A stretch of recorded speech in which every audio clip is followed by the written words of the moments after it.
highlight topics that we wanted to talk about today is irrigation water management. And Gabe LaHue is going to give you all the best information. I'm going to give you a couple prefacing opportunities and resources and tools that are currently available. But just know that the Whatcom Conservation District, this is something that we currently have funding for, and we're kind of moving towards and working towards providing a little bit more assistance for farmers. And that can be on irrigation water management planning, water use efficiencies on farm, or otherwise. So we're working with the county, we're working with WIDS, we're working with other agencies and WSU and the commission, all sorts of folks, to start to develop this program, to see what we can provide for you that's going to be really useful. And I know this is, especially in dairy, a big conversation, a big topic, something that I know we can do a lot of information delivery and resource sharing for you guys. So another poll everywhere, just out of curiosity, for those present, what type of irrigation, what's your primary method of irrigation? You may use two, but what do you use the most on your farm? Is it a big gun? Do you use drip irrigation? Do you use a hand line or wheel line? Something else entirely, drip tape or otherwise? Or do you not irrigate at all? Do you not have rights? Do you not irrigate? Do you not have to irrigate because you have really wet, wonderful, peaty soil that holds all that moisture for you all year round? And I assumed in this group, it would be big gun as the primary use, especially in grass, right? It tends to be the easiest. But it can also be by far the most challenging to do good, tight water management if that's something that you're looking for. Or to change things, right? Getting that pull on that big gun is just a lot of labor and time. So this is something that we would like to, this is great information for me. I assume this was the response. And we're trying to work towards providing more guidance for this technology or alternatives to it, or ways that we can increase changes in flow and nozzle size, etc. So a couple little resources that you've got on your table. There's a handout, a two-sided handout on irrigation. It's right next to all that information I gave you on how to apply manure and those resources. Please put that on your wall at home. So on the back of this is just a couple little resources for you. When should you start irrigating? How much should you irrigate? How can you effectively and efficiently irrigate? With some links to some different tools for you. So WSU has their, oh dear, oh that's too bad, has Ag WeatherNet, which is a really great resource that for some reason, I'll just show you this way. So there's, they've got, in Whatcom County, there used to be just 4 stations, and we worked with them to install 4 more. You can see Ferndale, the South Fork, and 2 in North Linden. We now have additional weather stations there, which is awesome. The coolest part about those weather stations is that, now this should show up, is that now when you click on them, you're going to see soil temperature and soil water potential at 2 inches and 8 inches. That's the value that you can start using for helping you understand when to irrigate. So the link to that tool is on the back of this flyer. It's that top one. So if you go to weather.wsu.edu, it is the soil water potential measure. And on the Whatcom Conservation District's webpage, we have now posted some information. You can find water use efficiency, and when you scroll down, it tells you how to use that value. So depending on your specific soil type, and you can find the soil type value on each of those sites. What does -33 or -8 or -72 mean? So it kind of seems like an irrational value, but it's awesome. -28 or 33 means your soil needs to start being irrigated, and it might be way sooner than you expect it to be. -10 or so means you are wet, saturated, don't even think about getting out there for manure application, let alone irrigation, and you might get all the way to a high value of -80 or 90, which means you are way past when your soil is dry.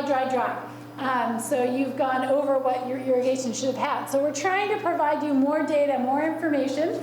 You can obviously install any of that kind of technology on your own farm and use it yourself. If you have questions about that, feel free to ask me. I can tell you what we used and how to access that technology. We're also looking for folks who are interested in putting in some of this technology and then working with us on how to use it best, specifically in grass fields irrigated with big guns. So I'm really looking to how, if we can get more data and understand that type of irrigation system, how can we then help you improve it to help your colleagues and your peers improve that? So we're really working towards more and more in that irrigation world and trying to get you delivery of information. So with that, I'm going to have Gabe LaHue come up. Gabe is at the Mount Vernon Research Center down in Mount Vernon with WSU. And what's awesome is that he is relatively, well, you're pretty new down there still, and we tried to get in early on his time. So you really have to capture WSU scientists early, otherwise they get too busy. So I'm grateful that he has come up here and presented a couple times. He's collaborating with us locally on a project, as I mentioned earlier, for water control structures. You're already doing a lot of other work up here.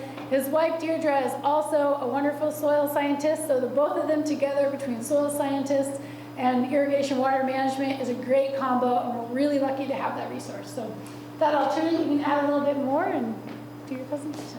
Okay, and this should be good to go. Perfect. Well, thank you, Nichole.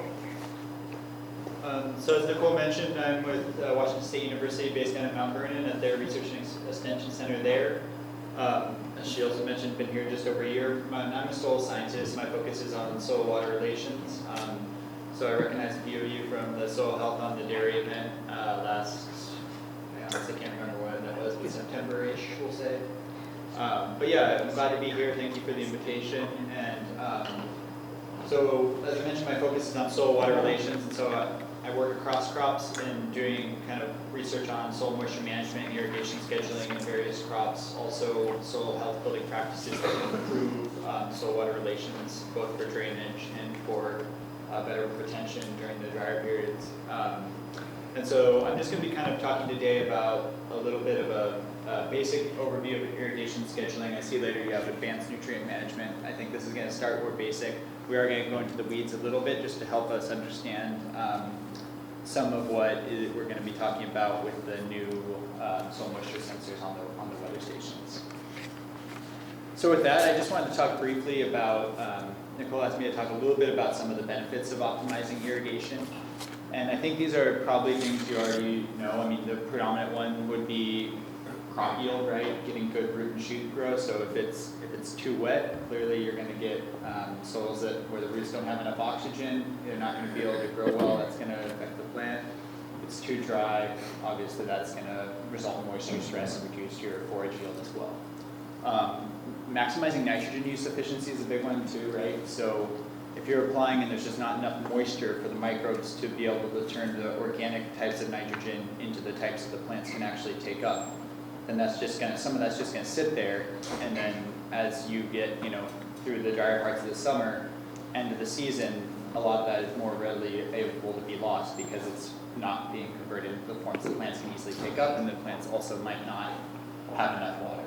On the converse side, too much irrigation, if you're over-irrigating potentially, one, we all know that nitrate leaching is a huge issue, and so there's potential for that. The other one is if you do get waterlogged soils, you're more prone to the gaseous losses of nitrogen. So that's when denitrification, these gaseous losses, or one type of gaseous loss, are really predominant. So again, hitting that sweet spot between too dry and too wet. Encouraging microbial activity, where that's important is again for the conversion of the organic nitrogen forms into the forms that the plant can take up. And so this is just a graph down here of microbial activity, and it's not too important to see, but just that there's an optimal peak, basically, where at some point microbial activity, microbes don't like waterlogged soils any better than plants' roots do, so decomposition really slows, the release of that nitrogen really slows down. But if it's too dry, their activity is just completely limited as well. Discouraging soil-borne diseases, flooding definitely can result in a lot of diseases. We had that problem in a spinach crop on station last year where even though flooding had been 5 years prior, you still saw the results of that in Pythium and the effects of that on root growth and really, really detrimental effects on crop yield. And then maximizing economic returns, right? So by irrigating, you're investing in, pumping costs, labor to move that around, but hopefully you're getting a return in that forage and fodder yield. And so just balancing that because there's a peak for optimizing those economic returns. And so from there, I'm just going to go and talk through basically irrigation scheduling methods in detail, and that's kind of what I'm going to focus on for most of this presentation, focusing on two methods. There's the potential to kind of do the most research on and kind of improve management with. And then at the end, I'll talk briefly about some irrigation methods, but won't touch on that too much. So kind of probably the simplest method is calendar or growth stage based irrigation. Sounds pretty simple, but one of the most frequently used ones. The calendar based, especially on the east side, can get used a lot where you're just doing it. If you're not getting much rainfall and there's not much variability in rainfall, and you have a pretty good idea of what crop water use is, a calendar can kind of approximate some of the other methods. But really there's not a lot of room for improvement there. So pretty hard to improve calendar based or phenology based. So like I mentioned, kind of a lot of vegetable seed crops, that's a big one. Like people say put on an inch of flowering and an inch a month later. But both of these, realistically, people are adapting them a bit for rainfall, but you can't account for rainfall that precisely, and especially in an area where there's so much rainfall variability, both year to year and spatial variability, location to location. I think both these are kind of hard ones to rely on because it's a bit difficult to improve them. Visual observation, soil moisture by feel. I know there's some places that, for example, I believe that NRCS has a handout about soil moisture by feel. I think my general perspective on that is if you have been managing your fields for a lot of years and you have the experience where you know exactly what that soil moisture feels like and you know your fields so well that you know exactly when those crops need water, I'm not going to second guess that. If that works for you, great. My general feeling is that if you're using a publication or a kind of a fact sheet to learn how to do soil moisture by field, that's probably not the best method for you. So I think, if you're using this, great, but I think, again, it just takes a tremendous amount of experience, and so it's something, and it can be a little bit hard from year-to-year variability to always kind of get that just right. And so the next one I wanted to talk about was water balance, using crop evapotranspiration. So you may all be familiar with this idea, but it's basically just kind of your inputs versus your outputs, right? So if you have your inputs are your rainfall, your irrigation, and your outputs are whatever's being lost from below the crop root zone, your deep percolation into the groundwater, and then also the evapotranspiration, so what your plant's actually using and losing to the atmosphere. And it's just by balancing those two things, you use irrigation to make up the difference if there's an imbalance in those. And you don't have to go get a spreadsheet in Excel and make all these calculations yourself. There's decision support tools. This is one example that I'll talk about later in more detail, Irrigation Scheduler Mobile. But there are decision support tools that basically do these calculations for you. Irrigation scheduling with soil moisture sensors, again, that's a good option and in a lot of places is used more widely. Obviously there's cost concerns, there's issues with kind of the labor to install and maintain, but this can be a really good method and it allows you to get actual data about your farm, whereas the water balance usually isn't using your own specific farm data, it's generalizing a little bit more from weather station data. And then the last one, which I'm not really going to talk about, is measurement of plant water status. This is kind of the gold standard, right? If you know what the plants, as a soil scientist, it hurts me to say it, but if you know how the plants are feeling, right, that's the ultimate objective for at least maximizing yield. It doesn't necessarily always relate to some of the other variables. But I'm not really going to talk about this too much more. This is mainly used in high-value crops and perennial crops, so think vineyards, that kind of thing, tree nuts, that kind of thing. So those are the two I'm going to focus on. I'm going to focus on the water balance using crop evapotranspiration, and I'm going to focus on soil moisture sensors, because those are really where Whatcom Conservation District has some resources to provide.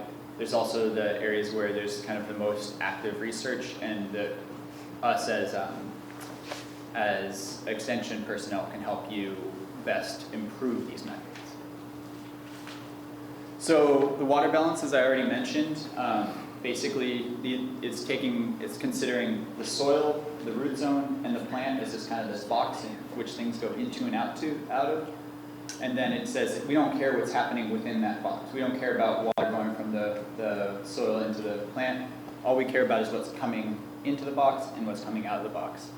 And what's coming in are your rainfall and your irrigation, and what's coming out is your deep percolation and your crop evapotranspiration. The only one of this that you can really control is your irrigation, so you're using that to make up the difference. And it's a little bit more complicated than this, but luckily there are various tools that can help provide some support there. So one of the tools I mentioned was Irrigation Scheduler Mobile. And so Irrigation Scheduler Mobile, I'm just going to walk through it briefly, but this is a free application from WSU, developed by Troy Peters, who's over on the east side. And there's plenty of decision support tools out there for these type of water balance calculations. If this isn't the one that works for you, totally fine, but it is one example. It's free, and so it can be a really good starting place if you want to do something different than you've been doing, but don't want to, say, invest too much time and energy into managing your irrigation or scheduling your irrigation. So really the first step to this is just if you go to weather.wsu.edu, you'll find links to Irrigation Scheduler Mobile. But you just basically input your data for your field. So you're giving your field a name, selecting your network. And so this is because here in Washington we use AgWeatherNet, but this tool also extends to other states. And so you can select other networks in other states. You select your nearest station, some of these which might be the brand new stations. You select your crop, and you select your soil texture. So do I have a silt loam? Do I have a clay? Do I have a sandy loam? Something like that. And really, I'd say this is step one, but if you want to, you can stop there. Based on this data alone, it will pull in kind of basically default parameters, and that's as much as you have to do. So there's a fairly low barrier to entry. But realistically, there's a lot more things in here that you can tailor and some that you really should tailor. So putting in the kind of key crop growth dates, so emergence, canopy cover, crop initial maturation, end of growing season, right? So that's going to differ, that's kind of, that's geared a little more towards something like corn or something where you have a clear emergence date, you have a clear harvest date and a maturation date, things like that. But you can also tailor this for pasture based on when you start to see, growth and dormancy kind of in the fall, right? And so same thing with perennial crops based on bud break and dormancy. And so the ones I'd really focus on tailoring here is kind of emergence, when do you start really getting any water use by the crop, and then end of the growing season or crop initial maturation, when is it just not taking up water anymore? When do you not need water for that anymore? And then you can also adjust crop data specifically. So, for example, the rooting depth. So in a perennial crop, like if you have perennial grasses, perennial pasture land, you'll probably just have the maximum rooting depth and the starting rooting depth the same. If you have corn, right, when you start, that little seedling doesn't have much of a root zone, so it's going to deplete that, even though it's not losing as much water because it doesn't have much leaf area. It has less of a root zone and less soil to draw water from. So that's going to start out small, and then over time you get to a maximum managed rooting depth, which is the root zone of your corn. And that's one where it's fairly easy to tailor, right? You can dig up a plant and see kind of roughly what the root zone is. Obviously that's not perfect, but you can get a pretty good idea. And then you can also adjust other things here, crop coefficients. Realistically, I don't think there'd be any better information than the default information to put in there that you would have. So, and then lastly, you can adjust soil data. Again, soil water content and things like that, but again, you probably won't have better data to put in than it's already drawing from your soil texture. And so the one I would focus on here is the management allowable depletion, which is basically saying, okay, if 100% means my soil is full of water, 0% means there's absolutely no water left for the crop, how risky do I feel, right? I'm a little bit of a gambler. Do I want to go down to 50% and have more time for between irrigation, so I don't have to irrigate as much, but I might stress my crop a little bit more? Or do I want to just go down to 25% because it's pretty wet? So this is an area where this becomes kind of less scientific, and then this becomes more based on your own experience and kind of your own calculations about the relative investment it takes you to irrigate versus the potential benefits of playing it safe or playing with a little more risk. And so then in the end, what it has is just a feed out like this, where you have the date. All these things are populated except for irrigation. You have to put in, so every time you irrigate, you can put in, okay, I irrigated an inch. And basically it will just kind of, when it's has plenty of water, it will be in the green. When you're about ready to need to irrigate, it'll be in the yellow, and red means you either should have irrigated yesterday or you need to irrigate today. And then it'll also give you a graph like this. This is from a spinach seed crop I had, but basically, it might be a little hard to see here, but there's a yellow line at the top, which is your field capacity. That means anything above that water is just kind of running off. So that's as much water as the crop can, or as the soil can store. This is completely full of water. This red line is kind of your first stress. So ideally you'd manage, so this was a conventional field. This isn't one we are managing with Irrigation Scheduler Mobile. But ideally you manage so the water doesn't go below this red line, because this is your first stress. And then this black line is theoretically dead. So at that point, it's far too late. So what you're trying to do is maintain the water between the yellow line here and the red line here, and this interface allows you to do that. So, I'm not proselytizing here about using this tool. I think it's a good resource if you want to use it, and I think that definitely if your current irrigation scheduling paradigm needs some improvement, then this is one potential place to go.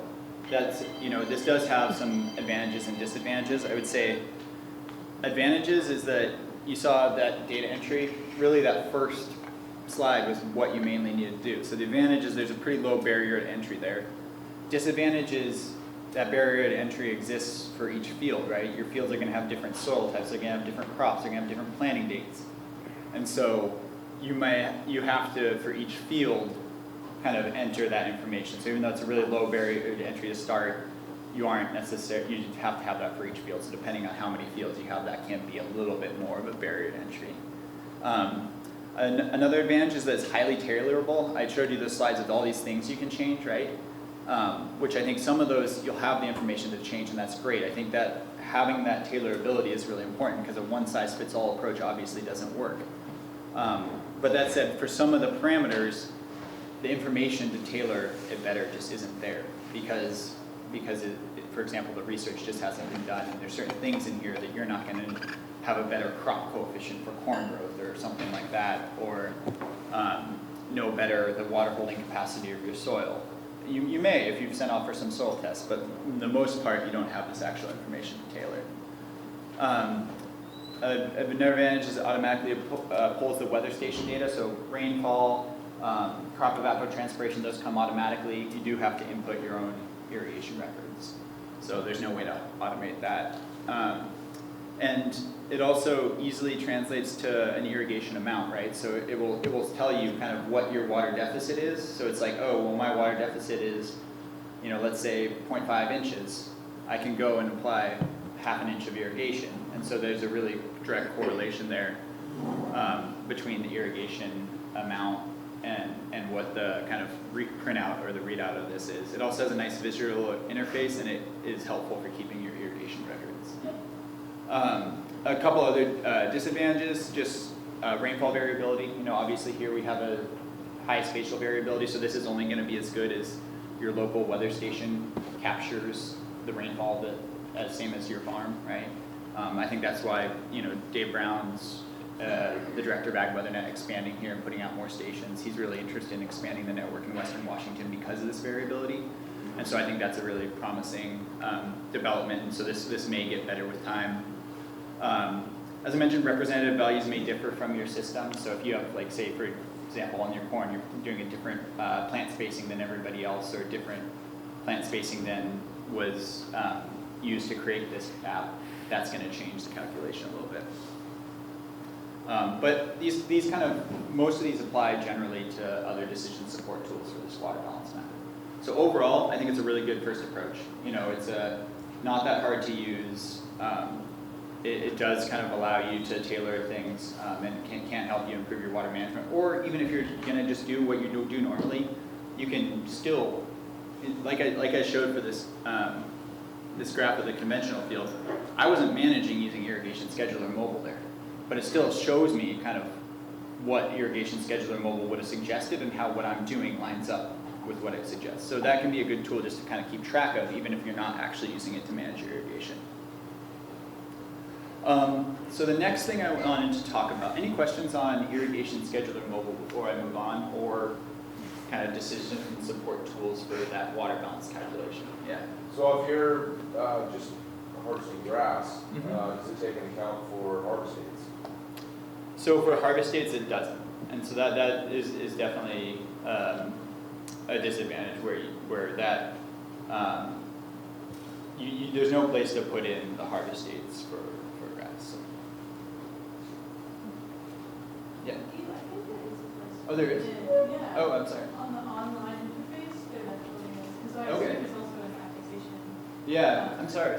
Yeah, My there mistake. is. And you could also make an estimation whenever you apply manure, because also kind of form irrigation.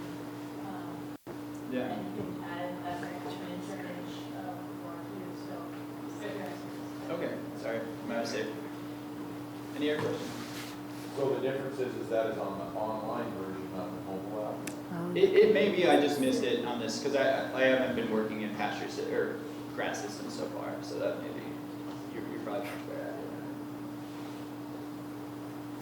it. As far as visual on sod, collects it in a sponge and it's just pork dry below it. How would you estimate that versus all the other crops? How would I estimate? How much water you need? You know, you were talking about leaching. Usually a sod will collect it all on top and it's pork dry. If you took a screwdriver and went down about less than an inch. So how much more would you put on sod versus corn percentage? So I can't give you a percent for doing that, but what I will say is that the crop water use is what's going to really determine that. So the main difference there would be where the root zone is and the percent that's lost for the root zone. And so how I would tailor that would be when I go to my rooting zone and my my water holding capacity, that would be different there, rather than tailoring the actual water use of the crop. Because the water use is going to be, you know, the same whether the rooting zone is really shallow or really deep, and also regardless of the water holding capacity. So that's how I sort of tailor there. Good questions. Thank you. Any other questions? Okay, so the next thing I wanted to talk about was soil moisture. So that would be kind of one other way to schedule irrigation, right? Soil sensors and measuring soil moisture directly.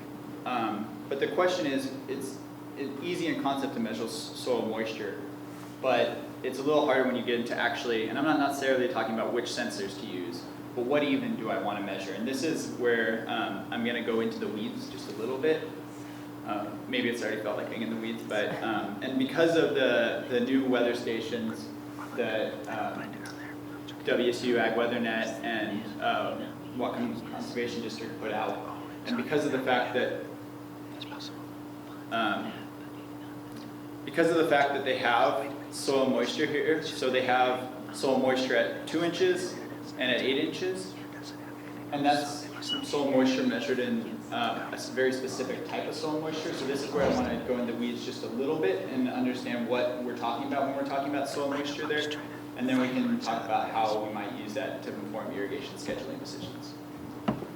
So the really big distinction I want to make is just that there's 2 types of soil moisture. When we talk about soil moisture, you're putting in soil moisture sensors.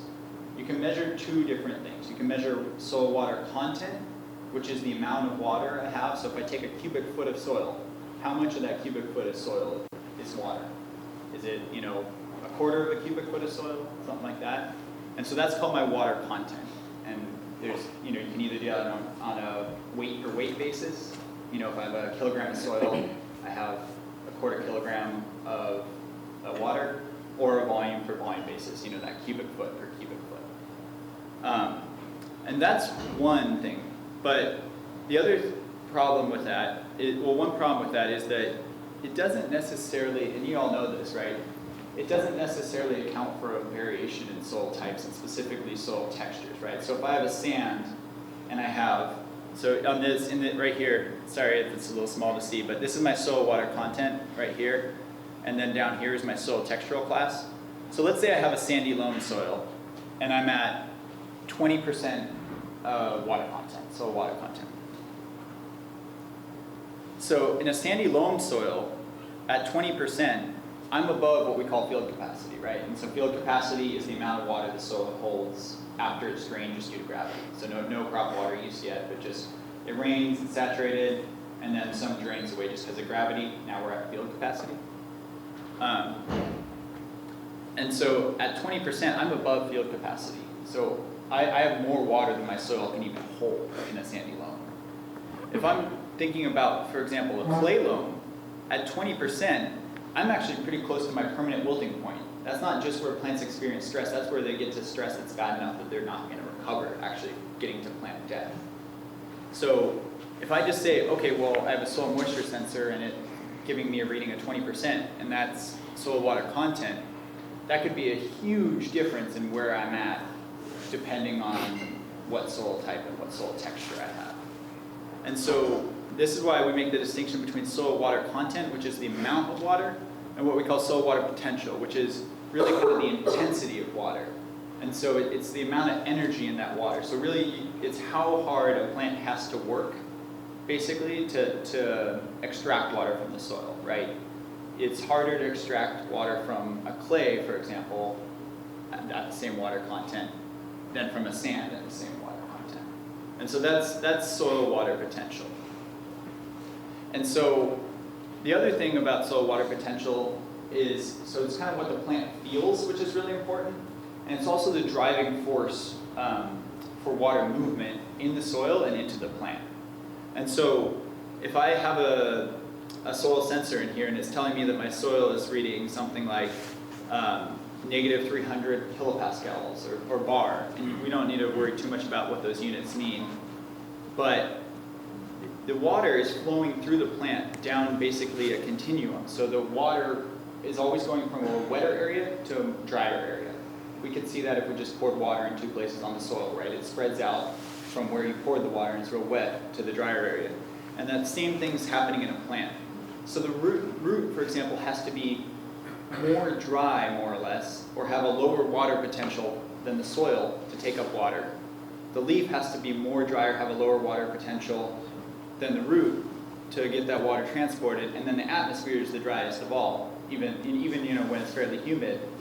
And so that's how the water is released from the plant. And so basically, the drier my soil is in terms of the soil water potential, the lower my root soil water potential has to be. So that's the measure of what the plant is actually feeling. And so that's why AgWeatherNet decided to use soil water potential rather than soil water content to measure soil moisture on their weather stations. So just comparing the two for a little bit, soil water potential kind of being the energy state or how hard a plant has to work to get water out of the soil, and soil water content just being the amount of water in it. And so soil water potential is a good indicator of, these are just kind of some relative benefits and why you want to use both. In an ideal world, you'd have both of these measures. Because soil water potential is a good indicator of water availability up to a crop. If I tell you it's 20% volumetric water content, as we said, without knowing more about the soil type, you really don't know much about how much of that water is available to the crop. Soil water potential is going to give you a much better idea of that. However, soil water content is going to be able to translate to irrigation, rainfall, crop ET, things like that. If I say, okay, I have 3 inches of available water in the soil in terms of soil water content, and I get an inch of rainfall, I know how much that's changed my soil water content. Or I put on an inch of irrigation, I know how much that's changed. So for practical irrigation decisions, if you're measuring it on your own farm, soil water content can, in some ways, be easy to translate to rainfall and irrigation. But it doesn't tell you much about the thresholds for crop stress. And so, as I said, the thresholds for plant stress are less dependent on soil type for water potential and more dependent on soil type for soil water content. I'm not going to say they're not dependent on soil type at all, because I'll show you some values in a minute that it still does vary a little bit with soil type. The value at saturation is clearly defined here, whereas soil water content, again, that depends on soil type. So saturation for soil water potential is just 0. Because of the sensors that AgWeather.net uses, if you look online right now, you'll see that they're right around -9, which is just the upper limit of their sensors. So they don't go any higher than that. But basically that between 0 and -10, that's saturation. So you can see right now things are pretty saturated if you go online right now and read the real data from these soil moisture sensors. Whereas if I had an equivalent value here, you wouldn't know really without knowing more about the soil whether that was saturated or not. And then the other thing that's really important is the rate of change here for soil water potential. And this gets back to when I say the threshold for plant stress is less dependent on soil type, the reason it's still a little bit dependent on soil type is because of the rate of change. And so if I look at, sorry, this didn't show up very well at all, but basically this is my water potential, the one measure, versus my water content. And what you can see is that this is a silt loam, and you can see that here there's a pretty steady change between the two. So there's a pretty steady, as my water content decreases, my soil water potential decreases at a similar rate. Where, I apologize, this line really doesn't show up, but for the sand, it basically drops straight off. So, so you can see that it really quickly changes a vast range or there's a big change in soil water potential over a relatively small range in soil water. So what that means is that even though there's less soil water potential, less, you can extrapolate more between soil types. The problem is in a sand that when it starts to get dry, it dries out, and you all know this, that value changes really, really quickly. So even if the plant's feeling the same thing, by the time you actually get in there to irrigate, it won't be feeling the same thing, right? Because that value will have changed so much. So what the practical implications of this are is that even though soil water potential is a better measure of plant stress across soil types, you still can't irrigate at the same soil water potential for all soil types, because in the time it takes you to get to irrigate, it's going to change too much and you're going to be getting too much stress. But both values are important to give a complete picture, and I just wanted to give a little bit into soil water potential because that's what AgWeather.net is measuring, and so that's kind of a good thing to start to think about and to learn about. So getting into some actual numbers, there's a lot of variability out there in numbers, and it's going to depend on crop type. It's going to depend a little bit on soils. So this is what's up on the Whatcom Conservation District right now. So here's some irrigation thresholds that are in the same measure, soil water potential, as the soil sensors that are on the weather stations. And you can see that there's various threshold ranges depending on the soil texture. These are similar ones from another publication, but you can see roughly the same thing. So if you're thinking about a coarser soil, so let's say our sandy loams, at right around -30, you might consider irrigating. Whereas for some of the heavier textured or finer textured soils, like a silt loam or even a clay loam, you might not consider irrigating until you're more like -60 to -80 on that measure of soil moisture. And then the other thing it's going to depend on is crop type a bit. And there's, if you look at literature, there's huge ranges in terms of when you can actually irrigate the crop types. But alfalfa, being a deep-rooted crop, it can tolerate a little more than something like corn. But in general, these can be some kind of rough guidelines to go on for irrigating these various crops in terms of soil water potential. And so just kind of putting this in a little more friendly picture. So here, this is This is thinking about soil water potential. So this is the value you'd see on AgWeatherNet. And you have 0 here, -10, -30, -80, and -1500.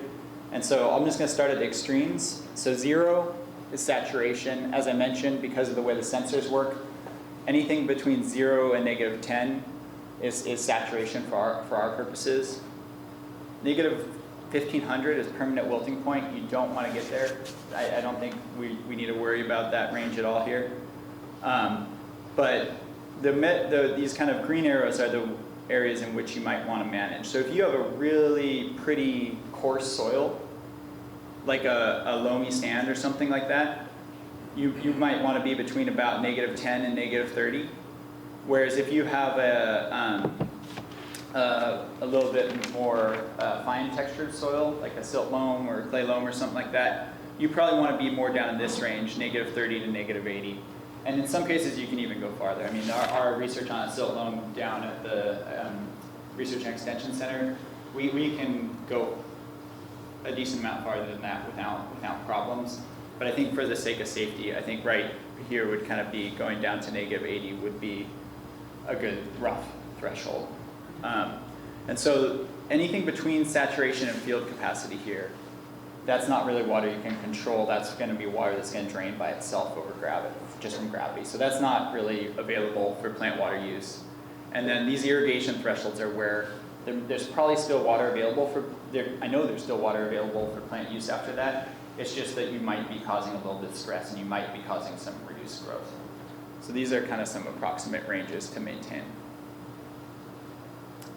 And this is just to point out that field capacity is the amount of water that the plant can hold, or sorry, the soil can hold against gravity.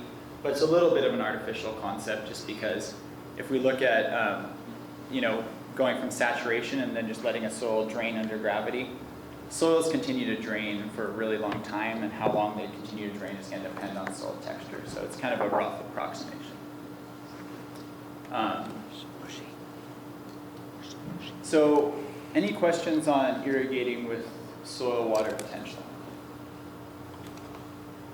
I think my major takeaway, I'll just kind of make two recommendations about kind of how I would approach this. I mean, if you already have an irrigation method and you feel like it's working well and you see good growth all throughout the year, you don't see any problems with either nitrate leaching or not getting that nitrogen available in a form the plants can use, good on you. If you are looking for changes to kind of how you manage irrigation scheduling, if it was me, I'm a researcher, so I would always do experimentation. That's even what I do if I had the time and resources on a farm.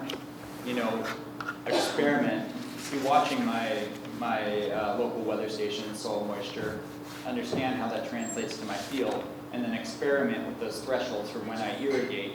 And that way, once I kind of get an idea of how, when my plants need irrigation on the field relates to my closest station or the station that has the most representative soil type for me, then I can stop that experimentation and start to irrigate based on that weather station data. So that's what I do if I had kind of unlimited resources. If I didn't have that time or resources to experiment, what I would do is I'd probably start with something like the Irrigation Scheduler Mobile, which is a good app, at least for seeing how I'm doing. And then I'd also keep an eye on these soil moisture sensors, because I think one of the biggest values of this is going to be coming over years. As we start to get more and more years of data, it'll be easier to tell kind of when there's a pretty significant anomaly from normal. And that's something that I know down in Skagit at least has surprised people a little bit. They get behind on irrigation because one year is just a little bit different. Maybe it doesn't seem like the rain's that different, but if you look at soil moisture data, then that really kind of tells you where you are at compared to a normal year. And so I think as time goes on, that will be really, really valuable to use. So that's how I'd approach it. I will just make one last statement on kind of irrigation methods. Nichole asked me to talk a little bit about that. I'm not going to do it justice. I'm not an irrigation engineer, so I'm not going to stand up here and talk to you about differences between, boom carts or big guns or things like that. I will point you to this publication though. So this is a publication that Troy Peters and Don McMorrin down in Skagit County put together, just comparing boom carts. It's a really short, simple thing, but comparing boom carts to big guns. Just because boom carts, you know, there's a lot of considerations there, right? Cost, so there's a capital investment, there's operational costs that might differ, might be lower for a boom cart than a big gun, but the capital cost is probably higher, it is higher for a big gun. Efficiency, so you're gonna get more of the water that you're pumping into the soil and on the soil with a boom cart than you are with a big gun, just because of evaporative losses. Distribution uniformity, so you're gonna get better distribution uniformity with your boom cart, right? And that's really important, especially in maneuvered systems, right? Because the places where we don't get enough water, we're not going to have enough water for crop growth, and so the crop isn't really going to be able to use the nitrogen we're putting on. And the places we get too much water, a lot of that's going to be going out the bottom of the root zone. So either way, both those extremes, the plant's not going to be able to use that nitrogen. And so distribution uniformity is a really important thing to pay attention to, even if you're not changing your irrigation method. Changing your spacing between poles, even if that's a bit of a headache because it means you're doing more poles. But that's, then they talk about this a little bit in this publication, but changing your spacing between poles is a really important way to improve your distribution uniformity, and that can really help with managing both crop growth and nitrogen. Lower operating pressure for the boom carts, and then also some labor considerations. The biggest issue I see people have with boom carts, I mean, people are adopting them a lot down this gadget. The biggest issue is when you have odd field geometries, other than the initial capital cost, but odd field geometries that can make it hard sometimes for a boom cart. But anyway, not touching too long on that, but with that, I think I have a couple minutes just for questions, if anybody had any residual questions. I know that was kind of a lot fast, it got a little bit into the weeds, but. Any questions?